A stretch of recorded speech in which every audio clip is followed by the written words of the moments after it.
Hello everybody and welcome to another video. Today I've got a guide for anybody interested in going to stat cap in Guild Wars 2. Honestly, this isn't a guide I thought I'd ever be producing. I didn't really think the franchise was this kind of game, but really there is a lot of opportunity for you to go through a lot of stat grind in Guild Wars 2, and I have devoted the past month or two of my life to crazy amounts of grind in this game in pursuit of that very thing. At launch, the game was very different. At launch, it would be very simple to reach stat cap, in that all you needed was exotic equipment. So here, if I press H, I've got this demonstrated to you guys. I'm wearing exotic armor, and I've got a bunch of exotic trinkets on me. This was it for Guild Wars 2. You know, you would maybe get this after a week or two after having reached level 80. You'd be in greens and yellows mostly while you were leveling up. 2 weeks later, you'd be full exotic on both your trinkets and your armor and your weapons, and then you were done. And I know for many people who are used to traditional MMO design, this was the point that they quit. Guild Wars 2 is not like that anymore. If you really like grinding for stats, and there are severe diminishing returns in Guild Wars 2 if you want to do such a thing, there is the opportunity for it now. Literally, you can spend hours and hours and hours grinding away for cash to get just tiny peanuts that eventually add up to a sizable chunk of stats. And this is what I've decided to experiment with. So here's a full guide on going from exotic equipment all the way to stat cap. And I hope you find it interesting and rather enlightening. I'll open up with this screenshot here. This is all the mats I've got in my bank for one of the biggest parts of this entire process. And that's the infusion part of the process, which I'll go into great detail on very shortly. But before you get into this, understand you are basically going for a legendary weapon's worth of effort, if not more. For me, this is maybe 2 legendary weapons worth of effort, since the next 2 legendaries I want to go for are kind of cheap ones anyway. It's a lot of money you need. For me, I needed around 3,000 vials of powerful blood, each one selling for almost half a gold. Yeah, you can see how quickly the price racks up. I'm not going to tally it as I go, but for the infusions alone, which are worth a total of plus 70 power at the very end, you're going to be grinding for a lot of cash. But before we get into all that, let's look at some of the more simple ways you can boost your stats higher than exotic level. Let's say you were one of these guys that quit the game after launch just because you got your exotic stuff. Maybe you even got a legendary weapon like the Bifrost, and then you stopped playing. First, let's look at trinkets. Ascended gear was slowly rolled out over the course of last year, and it began with trinkets, namely it began with rings. Ascended rings are really simple to get, and actually represents a sizable boost in power. As you can see here, my exotic rings give me around plus 82 to the major stat, while the ascended versions give me all the way up to 103. They're much more powerful. They're not that difficult to get. Basically, you want to play this content that I'm currently stood in right now, the Fractals of the Mist. This is a new dungeon that was added to the game. Scales in difficulty the further you go in it, and it introduced a couple of interesting mechanics around something called agony. But with it, you could earn really nice rewards, such as these ascended rings. You can either get them through lucky drops with RNG, or every time you complete a fractal each day, you'll get one of these things, a pristine fractal relic. These, once you have 10 of them, can be traded in exchange for any ascended ring you like at this buy merchant here, this golem dude. Here you can see this is the full list of ascended rings that are in the game. And each one will cost you just 10 pristine relics. So let's say you're starting from 0. It's going to cost you 10 relics for your first ring and 10 relics for your second ring, for about a total of 20 days worth of effort, or if you get lucky, maybe it'll be a little bit less. For me, I went for the Crystalline Band, which is Berserker stat, and I went for the Red Ring of Death, which is also Berserker stat. Something you should understand about Ascended gear before going any further is Ascended gear is unique, which means you cannot double up on it. For example, I cannot buy 2 Red Rings of Death. I need to have a Red Ring of Death and a Crystalline Band, as you can see here in my inventory. One's a Crystalline Band, one is a Red Ring of Death. What's the difference between a Red Ring of Death and a Crystalline Band? You guys will see they actually have the exact same stats.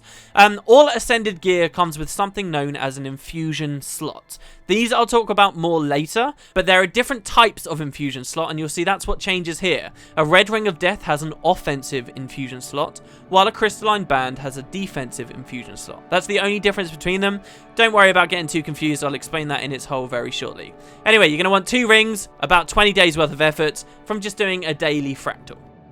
After you've got your rings, we may as well equip these now that I've talked about both of those. There we go, no more exotic rings for us, we're up to Ascended. Now you're going to want to get an Ascended back piece. There were at launch many different back pieces you could get that were, say, rare or even exotic. You could get ascended back pieces at the same time as they added this fractals content, and for demonstration purposes, I've got a quiver of 1,000 arrows. This thing is one of many different types of ascended back pieces that you can craft straight up in the Mystic Forge. No daily rewards, nothing like waiting your 20 days to get 2 rings. As long as you've got the cash, you can pretty much create one of these just from playing a tiny bit of fractals. The recipe should be on screen right now for you.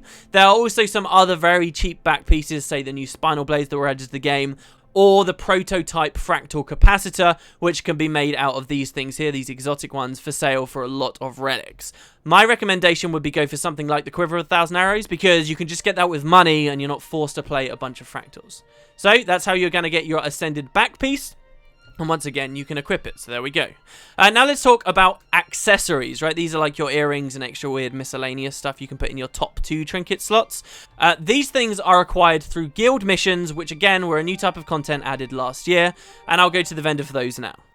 So here I am just at the Vigil Keep, where currently most of the main services in the game are kept. And you'll find here there is a guild Commendation trader. These guys will sell you a wide variety of different interesting items, but they'll give you ascended accessories in this tab just here for 12 guild commendations. You earn these guild commendations by doing the new content guild missions with your guilds. A fully upgraded guild can run enough missions every week to get you 6 commendations. So you get 6 commendations a week. It takes you 12 commendations to get 1 of these accessories, and you need 2 accessories to be full ascended and reach stat cap.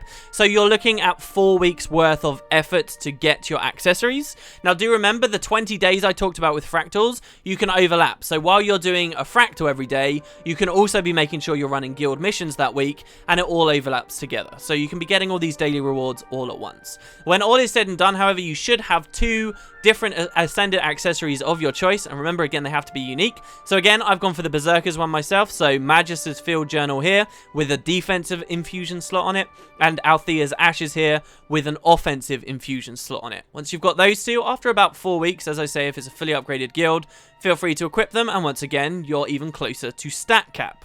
The last trinket that we need to get infused is our amulet. Amulets represent a lot of stats too, so this is quite an important one to go for. And amulets are actually quite simple and quite cheap to obtain. Amulets are bought from laurel vendors.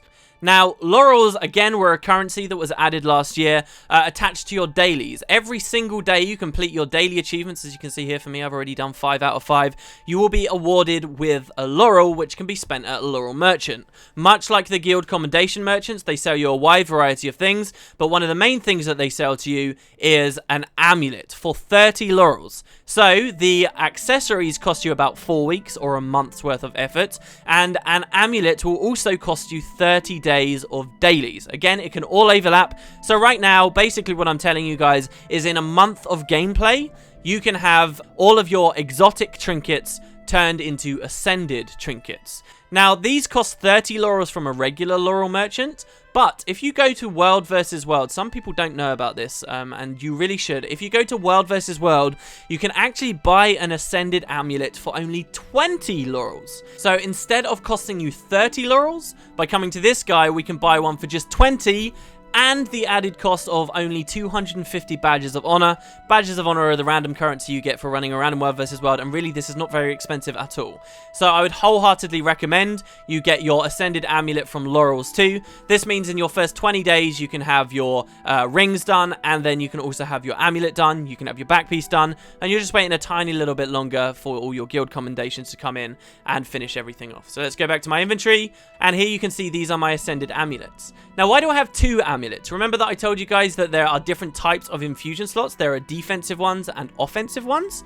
Well, there's also a third type of infusion slot that only exists for amulets, and that's called a utility infusion slot. And that's what you can see here on my distinguished circle of logic. In my utility slot, I've put a gilded infusion, which gives me extra gold find from monsters. Utility slots don't actually offer you anything in terms of combat stats. So, if you want to hit stat cap in Guild Wars 2, don't go for a utility slot. Instead, go for an offensive or a defensive slot. I've gone for offensive again because I'm going for like a full glass cannon style thing here. So I've bought a Mark of the Tetios houses, and I bought that literally today. I have 0 laurels left on my account because I bought this today. So let's equip our Mark of the Tetios houses. And once again, override our exotic stuff. So there you go. That's the exotic trinkets overridden with ascended stuff. And honestly, I think your average active player of Guild Wars 2 should be at this point. Most of us have got full ascended trinkets. Really, this doesn't cost us much money. Only the back piece costs us raw gold. The other stuff is just, you know, playing the game a little bit each day and slowly racking up these daily rewards as they come through. And honestly, about a month of effort isn't that much to ask. Now, let's talk about ascended weapon. These were the next things that were added to the game. And again, for many players, you might find you already have an ascended weapon. If you've ever made a legendary weapon while you've been playing Guild Wars 2, such as I have here, I've got a Meteorologicus here, an Incinerator here, and I was just showing you guys a Bifrost. These are actually already of ascended quality. You'll notice on my Bifrost up here, it already has infusion slots on it down there, 2 unused offensive infusion slots. So if you've ever made a legendary, congratulations, you're pretty much done. At least while you're wielding that weapon, you're already of ascended quality and you're pretty close to stat cap. But obviously there are a lot of weapons available to your profession, and you're going to want to get your other weapons up to ascended quality too. So here you can see I've got a legendary dagger here, but I also have an ascended dagger. This I got through crafting. The primary way of making ascended weapons is through crafting them. You can get very lucky through RNG. You can get yourself an ascended weapon might drop. That includes from playing Fractals of the Mist. Again, if you play high level Fractals, you can get lucky. If you do some of the really difficult encounters in the game as well, say killing Tequatl the Sunless or the Great Jungle Worm, you can get lucky too and also get ascended weapons drop. World versus World as well, you've got a very small chance while ranking up to get an ascended weapon, or even PvP now, you do have a very small chance. But these are crazy RNG methods, and most likely you're probably going to want to craft your own. Every ascended weapon has 4 components. Just like crafting other weapons in the game, it's going to take 2 core ingredients such as a sword hilt and a sword pommel. In addition to that, you need an ascended inscription, which is crafted by taking an exotic inscription and upgrading it with some ascended materials such as dark matter, which is a very rare salvage from other exotic drops. And lastly, you'll need a vision crystal. Vision crystals are crafted out of these things here. Dragonite ore, Imperial fragments, and bloodstone dust. If you've been playing Guild Wars 2 recently, you get tons of this stuff all over the place. For example, bloodstone dust you get from killing champions. Dragonite ore you get from doing some world versus world stuff and killing big world bosses. Imperial fragments you get from doing jumping puzzles and dungeons. You can get flooded with these materials, and by refining them down, just like you would many different crafting materials, you can end up with Dragonite ingots, Imperial stars, and bloodstone bricks. By combining these together, you end up with a vision crystal, and the vision crystal can finally make your ascended weapon. The crafting of ascended weapons can be reasonably expensive, but it's nothing too crazy. You do have to get your craft to max level, so that's level 500 crafting, but in total I wouldn't expect to be spending more than 60 to 100 gold on the whole process to finally get your weapon. It's expensive, but nothing quite as expensive as going for, say, a legendary. Right, so now let's assume you're at a point, like my character is, where all of the weapons you have available to you are of legendary or ascended quality. We've already equipped our Bifrost, so yay, now look, we are ascended quality trinkets, we're ascended quality weapons. What's next? Well, now comes ascended armor. And this is where I was up until, as I say, just a couple of months ago. For a long time, I was very much content with just having my ascended quality weapons and trinkets. Ascended armor can be obtained, but statistically, it is not worth very much at all. The difference between exotic armor and full ascended armor is nowhere near a huge a jump as, say, exotic rings to ascended rings. In fact, for a bit of perspective for you guys, the difference between Berserker's exotic armor and ascended Berserker's armor is less than a single ruby orb. Ruby orbs don't give you many stats and were nerfed really badly with the recent change to crit damage and ferocity. The change is not very significant at all, and ascended armor costs a lot of money, especially if you are light armor. It's a long, involved process. You will find a link in the description if you want a really specific and easy to read table on how to do it. But be prepared if you're a light armor character that this will cost you a lot of time, a lot of effort. It's in many regards similar to crafting ascended weapons in that you need vision crystals, so lots of bloodstone dust and dragonite, for example. You need 2 core components for each piece of ascended armor, and you'll need an inscription too. The other catch with crafting ascended armor is that some of the components, one of the most common components you need for it, can only be crafted 1 per day. So again, just like some of these trinkets were tied to daily rewards, the same can be said for ascended stuff. You can skip those daily requirements and buy some of the materials straight up. With enough gold, you could just buy ascended armor right there on the spot, but it will cost you a ludicrous amount of money, and this is going to take you some time anyway, so you may as well just get used to crafting one component every single day until finally you have enough to create your full set of ascended gear. Also, before I forget, even once you have the materials to craft your ascended armor, you need to buy a recipe so that your character knows how to create them, and those recipes will cost you 5 laurels a piece. There are 6 pieces of ascended armor, so yes, that's another 30 laurels, another 30 days of gameplay minimum just for the armor. We're now looking at, if you were to go from 0 to hero with insane amounts of gold somehow, you're still having to spend at least 30 days going from exotic to full ascended. So here you can see the fruits of my labor. This is my ascended armor. I haven't actually even equipped this. I plan to equip it once I'm done with this video today at long last. But as you can see, all the numbers on there are green. You know, I get a bit more power, I get a bit more precision, and a bit more ferocity. The really enticing thing about ascended armor that tipped me over the edge and made me decide that I wanted to get it was twofold. Number one, not only does this just give you raw stats like power, but it also increases the raw defense armor provides. And this is slightly more substantial than the ruby orb comparison that I gave you before. Actually getting that little bit of extra defense can help, especially on something as squishy as a glass Ellie. Further, they made the change that all ascended gear in Guild Wars 2 is now account bound rather than soul bound.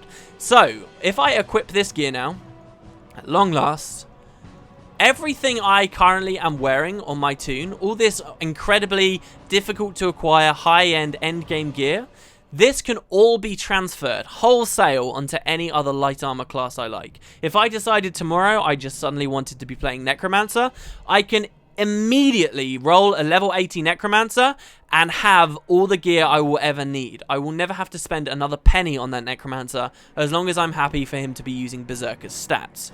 That to me was a very enticing option. And there you go, that is full ascended gear, but we're not done yet. This already was a bit of an ordeal. This already took us a long time to get, especially the armor. The weapon took a long time, the trinkets weren't quite so bad, but we are not done. If you want to be stat cap in Guild Wars 2, you still have even further grind and difficulty to go through, and this is the really, really crazy part. This is the part that sort of puts you in the 1%. And let me explain. Remember how I told you guys that every single bit of ascended gear in the game has an infusion slot? We're now going to fill those infusion slots with infusions. Infusions are difficult to acquire items that give you tiny stat boosts. But because we're fully ascended now, we've got a lot of items we can put ascended stuff in. Namely, we've got 14 slots. We've got 6 trinkets that can hold them, we've got 6 pieces of armor, and we've got 2 infusions we can put on our weapons also. 14 slots to put peanut stats in that eventually grows to a large increase. A bit of perspective for you guys. If I stayed on my exotic armor here, which is what I was always content to do until just a couple of months ago, and I decide, right, I want to go full ascended with my armor now, and I want to fill up all my infusions, what kind of boost do I get? I will get plus 86 power. That's 16 from the armor itself, and then plus 70 from filling in all of my infusions. Plus 86 permanent power that most players will never really have in Guild Wars 2.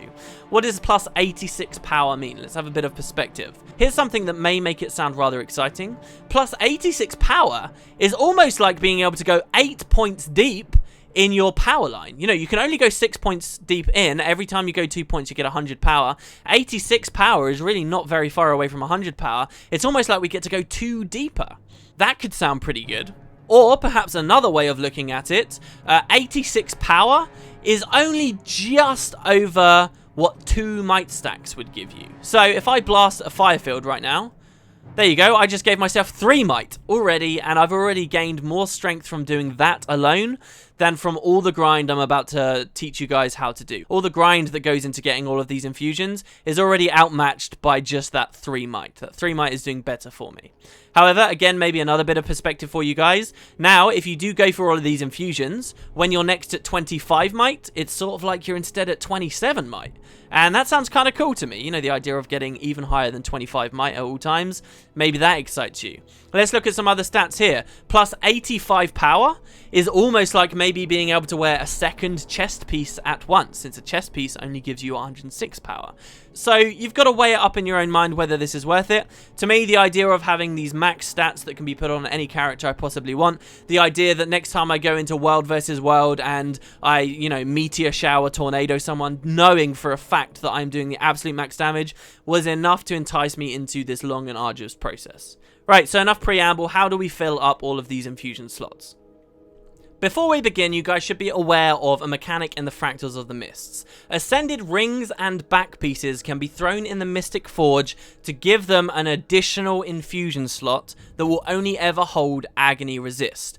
If you plan to go for full infusions, power infusions, vitality infusions, whatever you want, if you're going for stat cap, you should at least upgrade your ascended rings and back pieces first, so that should you do it later on down the line, you don't lose these bonuses. Here I'll demonstrate for you guys. Here we have 2 ascended rings, an Ossa family signet ring, which you just get as a drop or buy, for example, and a royal signet ring of Doric. Notice how this second ring I'm hovering over has infused written in it in parentheses, and it has 2 slots on it, right? One of those slots will only ever hold Agony Resist. So for stat cap, it doesn't really matter. It will never hold a combat stat for us. But if you were going to do high level fractals, you're going to want to use that bonus slot it gives you for Agony Resist anyway. So my absolute advice would be to tier up any rings you plan on using. You'll notice here, my 2 rings, my Berserker's ring, both have that infused written in them in parentheses afterwards, and both have double slots. You need to get this first, otherwise you can cheat yourself out of a lot of money. Should be a recipe on the screen on how to upgrade rings, and the same can be done for back pieces too. I'll do that for you guys live right now. Here's my back piece, a quiver of 1,000 arrows. It does not say infused next to it. To upgrade this, it will cost me... Wow, that's a lot of mats in my inventory right now. It will cost me 250 globs of ectoplasm, which is rather expensive. A gift of ascension, which is just 500 fractal relics. You can get this for doing a small amount of fractals. And a glob of coagulated mist essence, again, is a drop in fractals. Doesn't cost that much. Throw this stuff in the forge with any back piece you like, any ascended back piece, and a new one will come out with infused written in parentheses after it. You need to do that now, otherwise you can lose infusions later. Once you've got it, feel free to equip it. Oh, well, you get to choose your stats as well here for me because there's a quiver of 1,000 arrows. So I'm going to reselect my Berserker stats here, accept, and now we will equip it into our back slot. There we go. As you can see, it now has 2 slots. And I can fill that up with extra Agony Resist if I like later. That's number 1. That's the first thing you've got to do just to safeguard yourself in the future. Now, let's talk about filling up all of these slots and how exactly it all works. Hopefully this will become clear to you guys. All Ascended gear, as I say, has an infusion slot. There are different types of infusion slots. Amulets can have the utility ones, which I talked about earlier, but mainly there are offensive and defensive slots. Armor comes with defensive slots. Weapons come with offensive slots, and trinkets you have a choice whether you want an offensive slot or a defensive slot. So my quiver of 1,000 arrows here has an offensive slot because I chose it when I bought it. The Mark of the Tetios houses, this amulet has an offensive slot because that's the one I chose. It's up to you. However, for your rings and accessories, one of them will always have a defensive slot, as you can see here, the Magister's Field Journal, and the other one will have an offensive slot. As you can see, my Ossa's family signet ring here has an unused offensive infusion slot.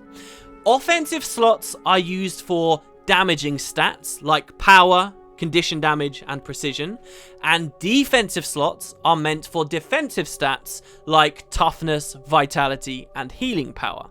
So you should have made a decision at some point what stat you want to max out. For me, it was my power. I chose to go for power for several reasons. Power will impact every single enemy I ever hit, and it will also mean that when I crit for massive damage, I am in theory seeing the absolute max damage an Elementalist can ever do, and that entices me quite a lot. Depending on your build and the playstyle you like, you may want to go for different stats. It's totally up to you. I can tell you that if you guys go for precision infusions and you fill up all your slots with precision stuff, that will give you plus 70 precision, and that will be worth about 3% crit chance. If you were, say, going for vitality, perhaps you do a lot of world versus world, that's an extra 700 health on your character you wouldn't have otherwise. You need to make a decision at some point based on your build, your general playstyle, which you want to go for. This is why I've gone for power. I think precision you've got to be careful of because it's very easy, especially in organized dungeon groups, to go over 100% crit chance. And if you just spent thousands, literally, of gold on these infusions, and then you get over that 100% crit chance, you're going to feel really bad about that. You're going to think, oh, well, damn it, I wasted all this gold and it's not even doing anything for me. Or alternatively, every time you don't score a critical hit, I would feel sort of gypped-ish. This is why I went for power. Power just entices me way too much. I like the idea of getting to that 100% at the same time and just doing insane damage. But we've got a problem here, you might have noticed. I just told you that I want to go for full power. I want to fill every single one of my slots with power, an offensive stat. How do I put an offensive stat in a defensive slot?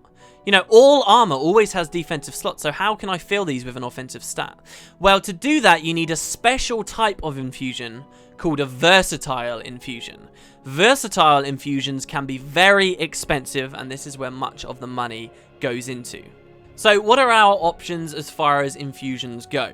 The most basic type of infusion you can get in the game simply gives you +5 agony resist. It's got nothing to do with combat stats, but it will help you survive in very high level fractals if you do a lot of that dungeon. If you don't care about that dungeon, you can ignore them completely, but if you do, you can maybe fill your slots with those. If you fill every single slot with them, that's +70 agony resist, and that's pretty much enough to do fractals level 50, which is the highest out there at the moment. Don't forget also you get extra agony specific slots on your rings and back piece that allow you to push even higher beyond that. But for us going for stat cap, we don't have to worry about those.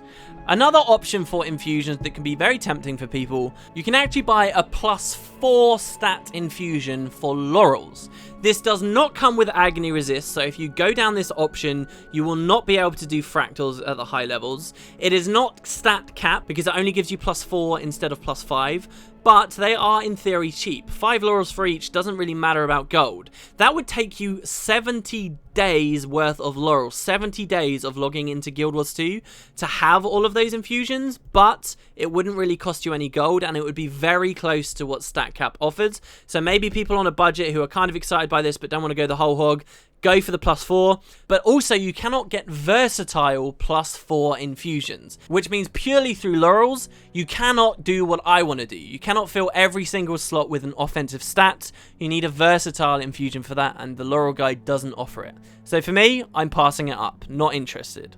The next best infusion you can go for is sold by the World vs. World laurel vendor, who will give you infusions that grant you +5 to a stat and +1% damage to lords and supervisors within World vs. World. And this again costs you 5 laurels, so it would be 70 days again. The difference here is, again, you cannot get versatile. Again, there is no agony resist, so you won't be able to do fractals of the mist, but you do get the full +5 instead of just +4. So actually, I would recommend to everyone to use the World vs. World laurel vendor rather than the regular laurel vendor, because it's the same amount of days worth of effort. It just costs you some World vs. World badges of honor, and at least you do get the full +5 instead of just +4. For me though, again, these aren't versatile. Yes, they are the full +5, but they're not versatile. So again, I'm not interested. What am I going to craft? I'm going to craft infusions using the Mystic Forge. These are the very best infusions you can get in the game. They will give you both agony resist, +5 agony resist, so you can play Fractals of the Mist. They can be created as versatile, and they give you full stat cap. What's the trade-off? They're expensive to make. So how do we craft one of those? I've set it up in my inventory for you guys just here. It's going to cost you 50 Philosopher's Stones, which is the equivalent of, I believe, 5 skill points, not very expensive. 20 Mystic Coins, again, not very expensive at all. These things you get every single daily you do. They're really, really cheap on the trading post. 250 Passion Fruits, which is not very expensive. But then 100 Powerful Blood. This can cost you a lot of money, and this is where the expense starts to come in. But if we head over to the Mystic Forge, I'm really excited to do this, by the way. We'll go 100 Powerful Blood, as you can see there. We will go 20 Mystic Coins, as you can see there. 100 Philosopher's Stones. Sorry, I guess it wasn't 50. And finally, 250 Passion Fruits. By forging those together, out comes a Mighty Infusion. +5 power, +5 agony resistance. Now, this is one infusion that we've just made for one slot on our toon. Just a single one. So we've got a lot of slots to fill. We have 4 slots over on our trinkets, and we have 2 slots here. So we can make 6 of these Mighty Infusions, and that's exactly what I'm going to do. That is 600 blood that you need to throw in the forge for these, and also an awful lot of passion fruit. Do consider also that you have more than one weapon. Like, this is just my Bifrost, but I'm going to want these infusion slots for all my weapons. For my Incinerator, for my Meteorologicus, for my other dagger, and so forth. So, you're going to need as many of these mighty infusions as you have weapons as well as trinkets. And that means you're going to have to spend a fair amount of blood. Anyway, so let's just craft some of these up until I run out of passion fruits, because I've bought the exact amount that I need. This is pretty crazy to be doing right now, by the way. Like, destroying all of this blood, getting all of this blood out of the economy. Hours and hours, days of my life over the past few months, I'm just, like, forging away here. This is, like, big stuff for me. This is, like, my moment of crafting a legendary right now. It feels pretty good. Alright, so there we go. That's my last Mighty Infusion. As you can see here, I've got 10 of them. We'll go ahead and slot these right now, just so that you guys can see. We'll double-click on Mighty Infusion. And you see the things that I can actually put it in light up. I can put it in anything that is a offensive slot. But the defensive slots do not light up. So we can put 2 in the Bifrost here. There you go. Uninfused slot 1. Filled up. Uninfused slot 2. Filled up. So I now have 10 power on my staff, and it's got like a ridiculous description. We will move over here. We can put 1 in our quiver of 1,000 arrows. 1 in our amulet that we specifically chose to have an offensive slot. 1 in one of our rings. Here we go. And 1 in one of our earrings. There you go. So these all now are fully statted up. Feels really good. But what can we do about these? These 2 trinkets here have defensive slots on them, and all of my armor has defensive slots. Now we need versatile infusions, and again we go back to the Mystic Forge. To create a versatile infusion, it will cost us a lot more. It will cost us, instead of 100 blood, a full stack of blood. Instead of 100 Philosopher's Stones, it will cost us a full stack of Philosopher's Stones. Instead of Passion Fruit, which is negligible in price, it will cost us 100 Passion Flowers, which in total means we need a lot of them. I've got 1, 2, 3 stacks of them here, plus another 100. And instead of just 20 Mystic Coins, I believe it will cost us about 100 Mystic Coins. And by throwing all of them in together, which we'll do now, there we go. You see, out pops a versatile Mighty Infusion. Same stats, plus 5 power and plus 5 agony resistance, but it will go in any slots now. So let's craft all of these up, and we'll put them in our armor. And there we go, the last of the blood. 3,000 blood, by the way, was the absolute max there. Finally, we get our last versatile Mighty Infusion out. As you can see here, they are all, these are the ones for my remaining weapons, which I'll slot after the video. Here we've got 8 versatile Mighty Infusions. Funnily enough, you need more of these, which are the expensive ones, than you do offensive, okay? Because you got 6 offensive slots to fill and 8 defensive slots to fill. So sadly, you do need more of these, even though they're the more expensive one. And now we can slot these into the armor. For me, going for Ascended Armor really wasn't a question of just Ascended Armor. As I said, Ascended Armor alone is worth less than a Ruby Orb. However, if you consider going for Ascended Armor at the same time as these infusions, it makes a little bit more sense. Because now, instead of it giving me just plus 16 power raw, I'm actually getting plus 46 power from going on the Ascended quality on the armor. And again, the account bound thing just helps out quite nicely. So lastly, we'll fill up these 2 slots here. And voila! Every single bit of my gear has plus 5 power in it now. I now have 86 higher power than I had at the beginning of this video. That may not seem like much, but to me that's an incredibly exciting prospect. And that is me complete. This, as I say, I can take onto any character I would ever like to do in the future. And I can enjoy, you know, doing that extra little bit of damage. I may do a little update, perhaps in a Q&A later on this week, where I talk about any difference I maybe have felt. Let's be honest, I talked about that might thing earlier, you know. How many of you have actually felt a real difference when you've had 3 stacks of might on your character as compared to when it wasn't there? I've got to be honest, I've played this game a lot of hours, and it is hard to notice those extra 3 stacks of might. But knowing that they're there will make me very happy. I'm hoping to maybe do a production on getting on an arrow cart in World vs. World now, with just all of these crazy power stats. And just see how much damage I can really do. Anyway, there you go, guys. That is the process of reaching stat cap in Guild Wars 2 now. Much more complicated, much longer stronger, much more expensive than it ever was at launch. And I think for those of you who have been running a lot of dungeons or playing a lot, you'll really start to get invested in this idea. For me, even knowing that it's such a marginal difference, I feel rewarded. I feel like I've had goals to go for months now, and I'm happy to finally be there at the very end of all things. As you can see here, I've also got 83 agony resist, way more than I'll ever need for any current content in the game, and I can continue to upgrade that as I go along. Anyway, thank you very much for watching the video, guys. Hopefully this has been illuminating in some way. Let me know what you think. Was this insane? Was this a big waste of my time? Have you ever considered it yourself? And yeah, I guess I will see you next time for another video, and hopefully we'll be kicking some ass. Anyway, thanks guys. Hope you enjoyed. I'll see you next time.